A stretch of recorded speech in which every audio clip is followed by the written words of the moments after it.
Good evening, friends. I'm Mr. Narratory, and I'll be your voice tonight as we ease into rest. If these stories help you unwind, take a moment to like and subscribe, and tell me where in the world you're listening from and what time it is right now. Now get comfortable. Close your eyes if you'd like, because it's time for tonight's story. I moved into the new apartment in late September. Small place, fourth floor, decent view, quiet neighborhood. That's all I wanted. Something simple. Something that didn't expect anything from me. I'd been working in the city too long. Too many faces. Too many names I didn't care to remember. So I took a break. I paid 6 months' rent up front and told everyone I was unreachable. The first week was calm. I drank coffee on the balcony, walked to the store, read books I hadn't touched in years. But every evening around the same time, I found myself looking across to the building opposite mine. It wasn't intentional, it just happened. There was a window almost exactly level with mine, curtains always half drawn, and behind them, a girl. She sat by the window every evening between 6 and 8, never fully visible, just a shadowed outline. Sometimes she read. Sometimes she wrote in a notebook. Once I saw her smoking. We never waved, never acknowledged each other, but we both knew. It became a kind of routine. I'd sit with my tea. She'd sit with her cigarette. No conversation. Just silent company across glass. Until one evening, she wasn't there. At first I thought maybe she'd gone out. It wasn't strange. People leave. People skip routines. But she wasn't there the next night either, or the one after that. The curtains stayed closed tighter than usual. No light behind them, no shape in the chair. Just nothing. I told myself it was none of my business, that I'd built her into something she wasn't, that she didn't even know I existed. But something felt off. 3 nights turned into 5, then 7, and on the 8th night I saw someone else. The light flicked on around 7:20, sharp and sudden like it hadn't been used in a while. The curtain twitched, and a man stepped into view. Late 30s, tall, dark hair, white shirt, no expression. He didn't look out the window, didn't glance around, just pulled the curtain shut and walked back into the apartment. I didn't see him again for the rest of the night. The next morning I walked by the building, just to look, just to confirm it was the same unit, 4th floor, 3rd window from the right. I stopped by the mailbox wall and scanned the names. No unit numbers, no last names I recognized. Nothing that said girl with a quiet stare. Nothing that said danger. I started paying more attention, not just at night, but during the day, watching that window whenever I passed, whenever I sat on the balcony. I kept notes, times the lights came on, when the curtain moved, who went in or out of the building. On Wednesday around noon, I saw the man again, leaving with a trash bag over his shoulder. He looked heavier now. Or maybe it was the bag. He didn't walk to the bins. He turned the corner and vanished. By the end of the 2nd week, I was obsessed. I knew his pattern. Lights on between 7 and 10. Never earlier. Never later. No other visitors. No deliveries. No music. No signs of anyone else inside. No sign of her. Then one night, something changed. I was on the balcony, when I saw the curtain move again. Just a sliver. Just enough to see inside. And for a second, I could have sworn I saw her. Not standing, not sitting, lying down, flat on the floor, face turned toward the ceiling, eyes open. The curtain snapped shut before I could be sure. I stayed up all night staring at that window, waiting for another sign. But nothing came, and the next morning, there was red smeared on the inside of the glass. I didn't sleep that night. Every time I closed my eyes, I saw her face, pale, still, staring. I told myself it could have been a trick of the light, a reflection, a shadow, but I knew it wasn't. The red on the glass was there the next morning, smudged like a handprint or maybe a smear from a palm being dragged. I made coffee, sat at the table, stared at the wall, tried to think logically. Eventually, I picked up the phone and called the non-emergency line. A woman answered, calm, bored. I told her I'd seen something suspicious. I gave the address, the building number, the window. I told her I'd seen a woman there every night for 2 weeks, and now she was gone. That a man had replaced her, that I thought something had happened. She asked me her name. I said I didn't know. She asked if I had any reason to believe a crime had occurred. I told her what I saw. The body, the red on the glass, the silence. She said someone would check it out. Took my name, my number, said not to follow up. They'd call if they found anything. They never called. 3 days passed. Nothing changed. The lights came on. The man walked past the window. Curtains closed. No sign of her. No police. No tape. No questions. Just life continuing like nothing had happened. I walked to the building again. Tried to catch someone in the hall. A neighbor. A tenant. Anyone. I buzzed random apartments. One answered. A woman's voice. I asked if she knew who lived in 4C. She hung up without saying anything. I waited on the steps for almost an hour. A delivery guy showed up. I asked him if he knew the guy upstairs. He said he didn't. Didn't even need his signature. Just dropped the package and left. That night, I stared at the building through binoculars, every detail in sharp focus. And at 9:17, the curtain moved again. This time, it wasn't her. It was him, standing still in the middle of the room, not watching TV, not reading, just staring at the floor for 10 minutes, maybe longer. I wrote everything down. The time, the posture, the look in his eyes. Nothing about him said panic or guilt. It was worse. He looked bored. The next morning, I called the police again, asked for a welfare check, gave the same story, added more detail, mentioned the handprint, the blood, the possible body. I used the word missing. They told me they'd send someone. This time I waited near the building, watched from the corner.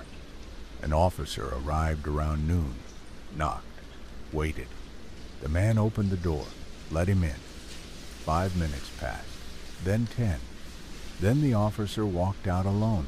No cuffs, no radio, just a clipboard in his hand.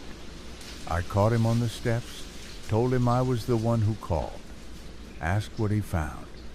He said no signs of struggle, no signs of anyone else ever living there, no signs of a crime.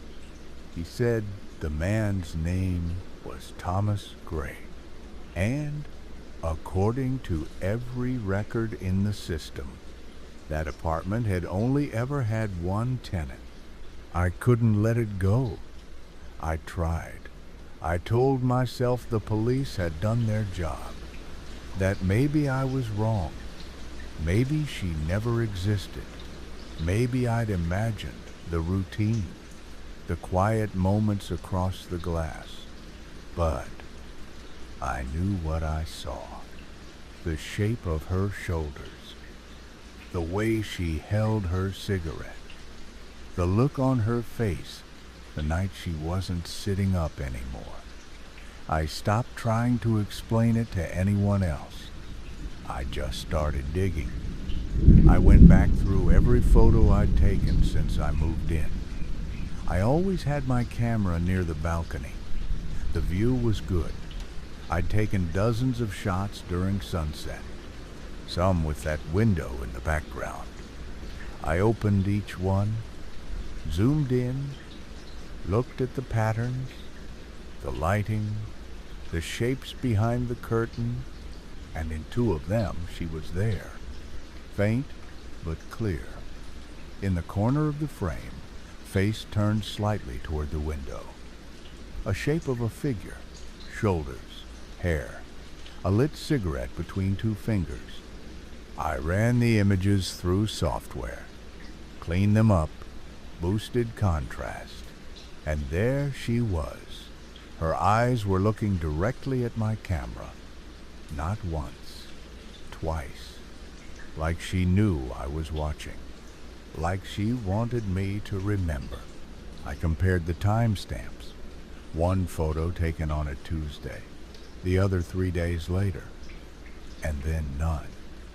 After that, she was gone, replaced by empty windows, and then the man. I printed the photos, took them to the station, asked to speak to the officer who checked the apartment.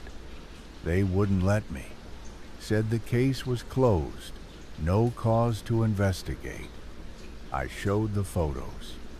They said they didn't prove anything. Could be anyone. Could be a trick of light.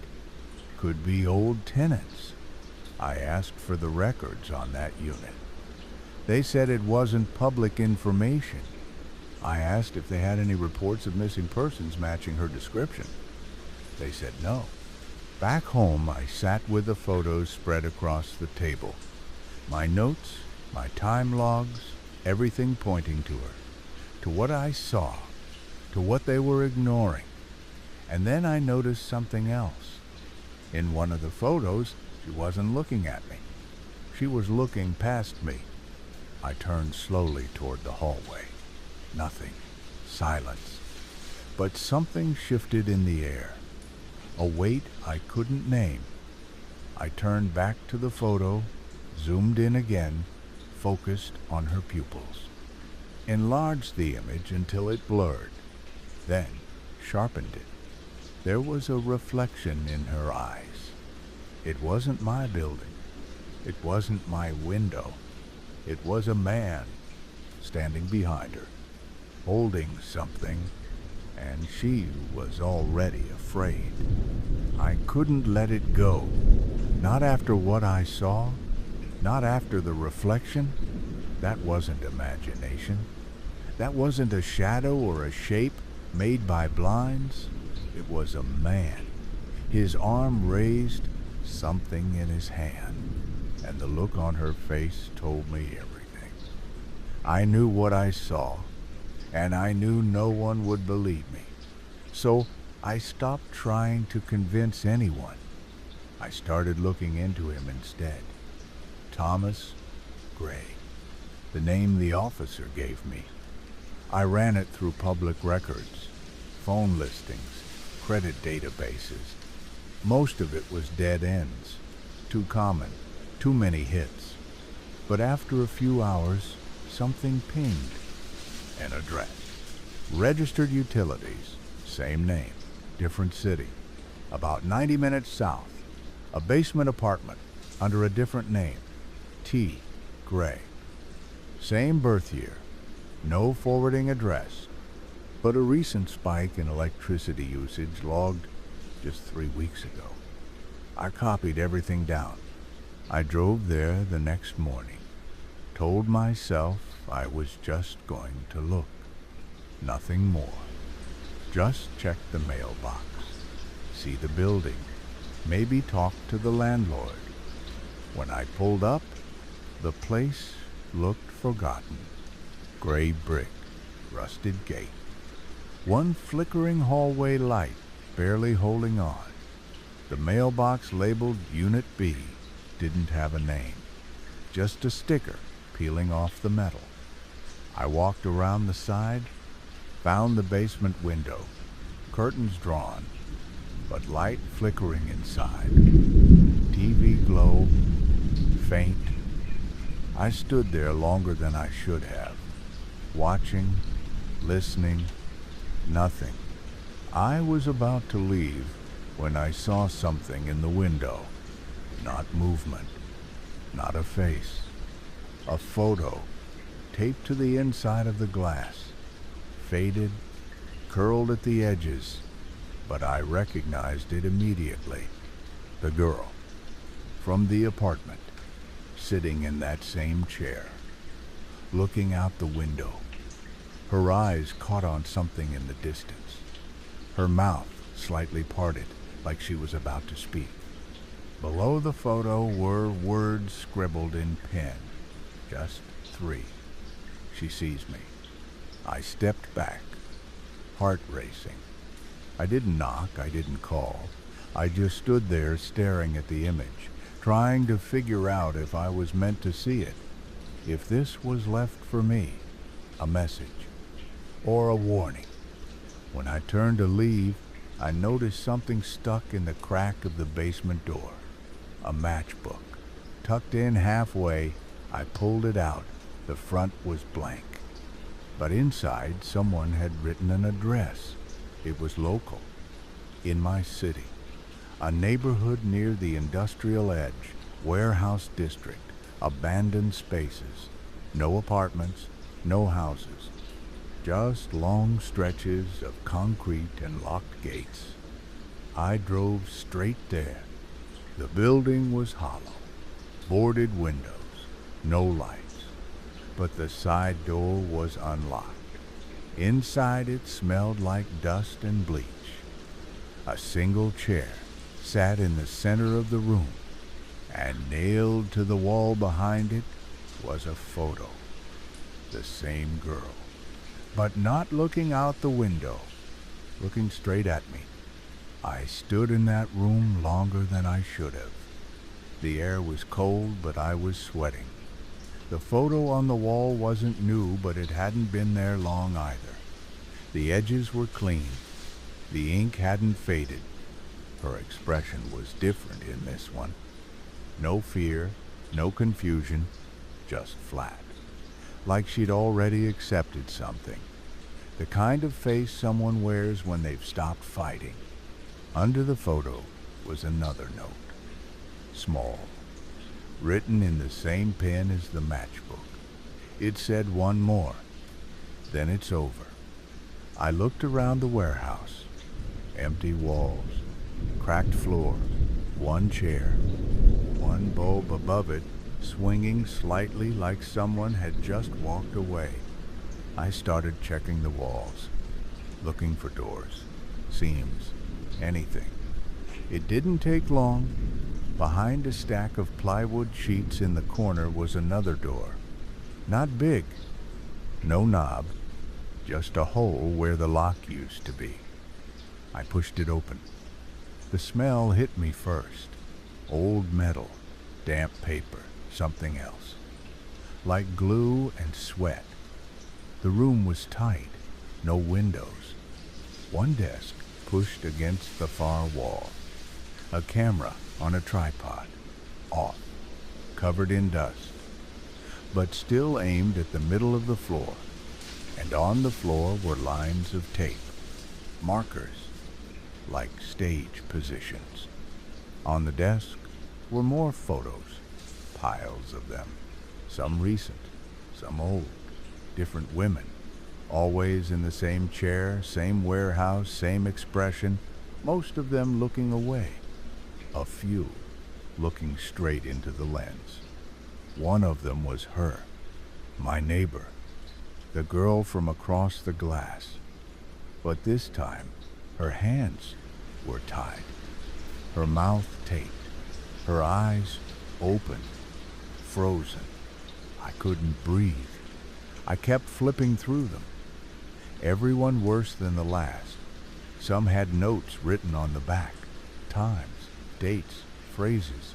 She cried too loud. Perfect angle. This one watched back. In the bottom drawer was a notebook. Names, numbers, crossed out rows, some checked, some scratched deep enough to tear the paper. My name wasn't there, but hers was, 3 times. First with a question mark, then underlined, then circled. I took photos of everything. My hands were shaking, my heart pounding so hard I could barely hold the phone steady. I backed out of the room slowly, didn't touch anything else, locked the side door behind me, and got into my car. I didn't drive home. I drove straight to the station, asked to speak to a detective, told them everything, showed the photos, gave the address, gave my story. This time they listened. Officers were dispatched immediately. I waited in the lobby. Hours passed. Then one of them came back, said they found the warehouse, said the chair was there, said the room was there, but the photos were gone. The camera too, the notes, everything. But the walls had hooks and blood. They brought me into the station the next morning. Not as a suspect, they said. Just to clarify the timeline. Just to walk them through what I saw again. Standard procedure. I sat in a room with a table and 2 chairs and a camera in the corner. The officer who took my report sat across from me with a folder full of printed photos. Mine. He asked me how long I'd been watching the apartment across. I said 2 weeks, maybe a little more. He asked when I first saw the girl. I told him about the evenings on the balcony, the cigarette, the notebook, the silent glances. Then he asked something that stuck in my head for the rest of the day. He said, "Did she ever acknowledge you?" I said, "No, not directly." He nodded slowly and wrote something down. Then he asked if anyone else could confirm she existed. I said no. That was the point, that no one else seemed to even notice she was gone. He asked if I had ever spoken to her. I said no. He asked if I had photos of her not taken from my balcony. I said no. And that was when something shifted in the room. He slid one of the photos across the table, the one with her staring through the window, the one I enhanced. He said, "Can you tell me what's behind her?" I looked, focused, tried to match the shapes, the angle, but something was off. I leaned closer. My stomach turned, because it wasn't my building in the reflection. It wasn't my window. It wasn't even the right floor. The tiles were different. The view was different. I blinked, swallowed hard. He said, "Take your time." I said, "This doesn't make sense." He asked if I'd ever been inside her apartment. I said no. I've told you that. He asked if anyone could place me in mine. At the time I said I was taking the photos. I said no. I live alone. He closed the folder and stood up. Said, "We'll be in touch." I asked what that meant. He said, "We're not accusing you of anything. We just need to understand the whole picture." And then he walked out. I sat there alone for 10 more minutes before another officer came in and told me I was free to go. Back at home, the air felt different. Stale, heavy. I sat at my desk and looked at the wall, the one across from the window, and for the first time I saw it. A small hole near the top corner, fresh plaster chipped around it. A pinhole camera taped inside. I pulled it out with shaking fingers. It wasn't mine. It was warm, still on. The light blinked red. I tore apart the apartment. Found a second one inside the light fixture, a third behind a vent. Someone had been watching me, and not just for days, for weeks, maybe longer. I didn't sleep that night. I sat with the 3 cameras lined up on my kitchen table, blinking at me like they were still recording. I opened one, removed the memory card, plugged it into my laptop. It wasn't just watching me from inside. It had audio, hours of it. Me talking to myself, reading aloud, on the phone, typing, breathing. Some of the clips were labeled by time, others by date, and one was labeled simply her. I clicked it. The screen showed my apartment, the same view I saw every day, but from a higher angle, not from the cameras I found. This was different. The girl was on the screen, sitting across the street, smoking, writing. But this video wasn't shot from my unit. It was recorded from somewhere else. I paused, rewatched, looked at the shadows, the angle. Whoever filmed this wasn't watching her from where I lived. They were watching both of us. There was another file, one that stood out, just coordinates. I checked them online. An empty lot 10 blocks away. Old warehouse district again. Another forgotten building. I told myself not to go. I should have taken everything to the police again. But part of me knew it wouldn't matter. Not yet. Not until I saw it myself. The warehouse looked like every other. Boarded windows, cracked steps, but the side door wasn't locked. I pushed inside and immediately felt it. The cold, the quiet, the same weight in the air as before. The floor was marked again. Tape, symbols, circles. In the back room was a cot, a sink, a bucket. Someone had been living here. A mattress, blankets, a journal. I opened it. Inside were drawings, faces, all women, all with the same eyes, wide, afraid, and mine was there too. The last page, my face, sketched in dark pencil. Below it written, "You saw too much." I turned around and saw a wall lined with newspaper clippings, all local, all buried. Missing persons, unidentified victims, a few old enough to be in black and white. One name repeated more than once. Eleanor Shaw, age 25. Last seen in the apartment across from mine. Her photo wasn't the girl I'd seen, but her eyes were the same. Then I found the real horror. A box under the cot. Inside were tapes, labeled by date and name. Some were damaged, some were blank. But one was labeled Test Subject 1, NS. I didn't recognize the initials. I played it. The screen stayed black for 10 seconds. Then a figure, bound, gagged, chair in the same position. Camera shaking, and a voice behind it whispering she watches back. I turned it off.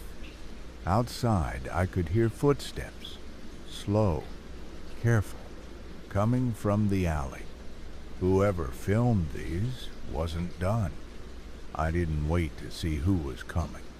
I grabbed the tapes and the notebook, shoved them in my bag, and slipped out the side door. My footsteps felt too loud, like I was echoing through the whole city. I didn't run, not yet. I just walked fast, kept my head down, ears open. The street was empty, no cars, no wind, just a silence that felt loaded. I turned corners randomly, trying to lose anyone who might be following.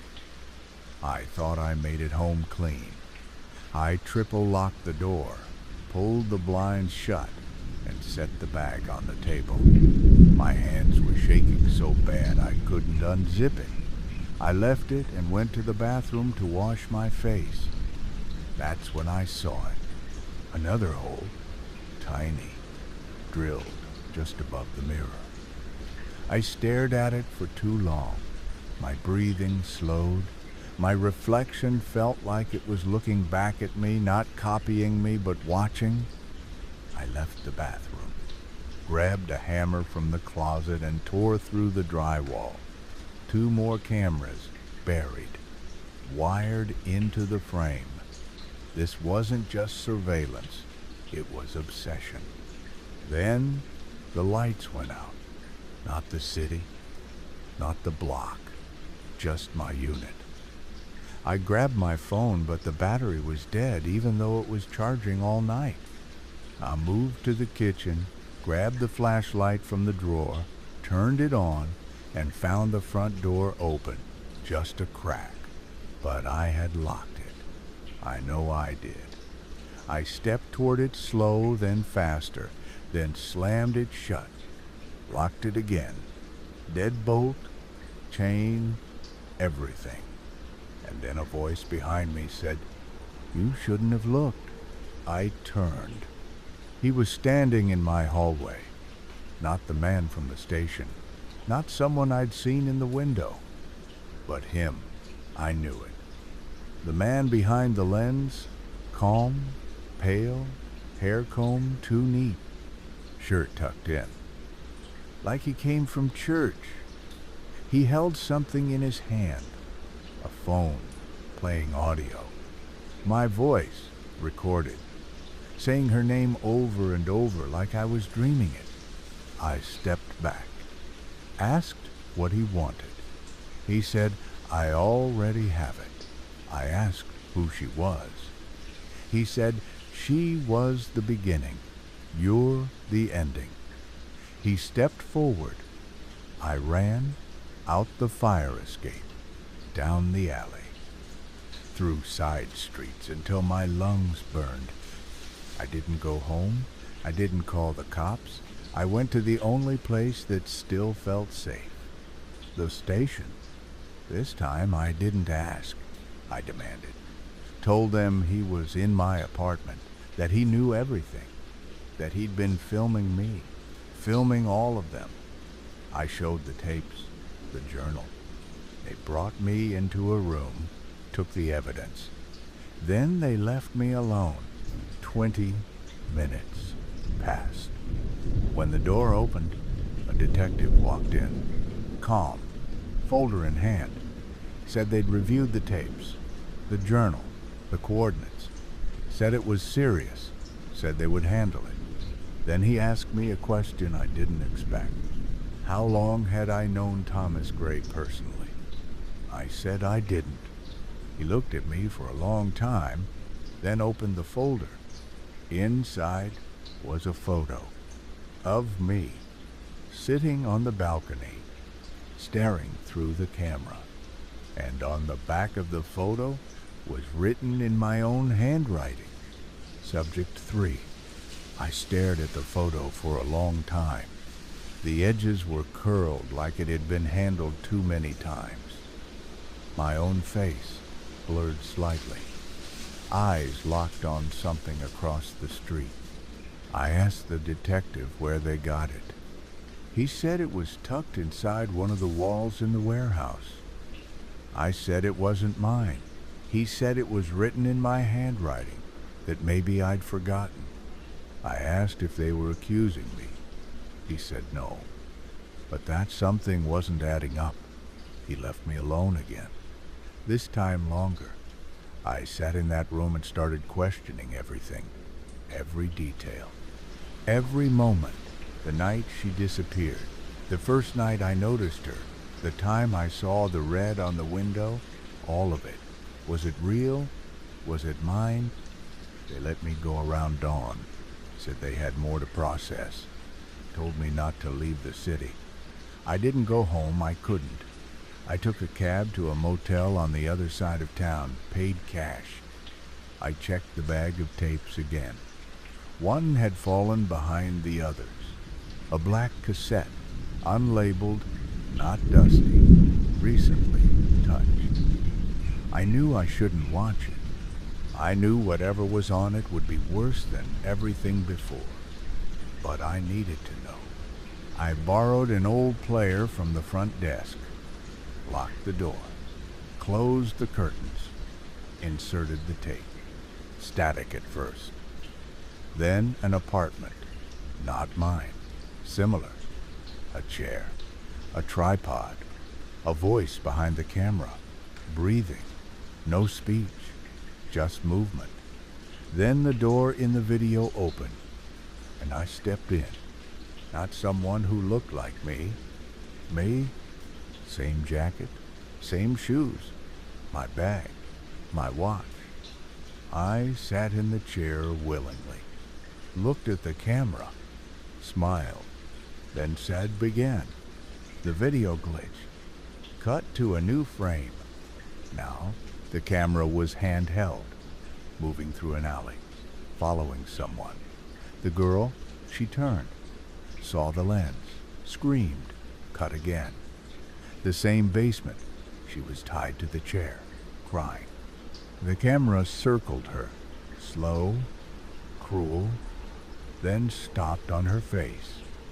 She whispered, "Please, Nathan." My name. She knew me. The video cut again. Now she was gone. The room was empty. The chair still stained. The wall behind it covered in photos. All of them were of me. Different angles. Different windows.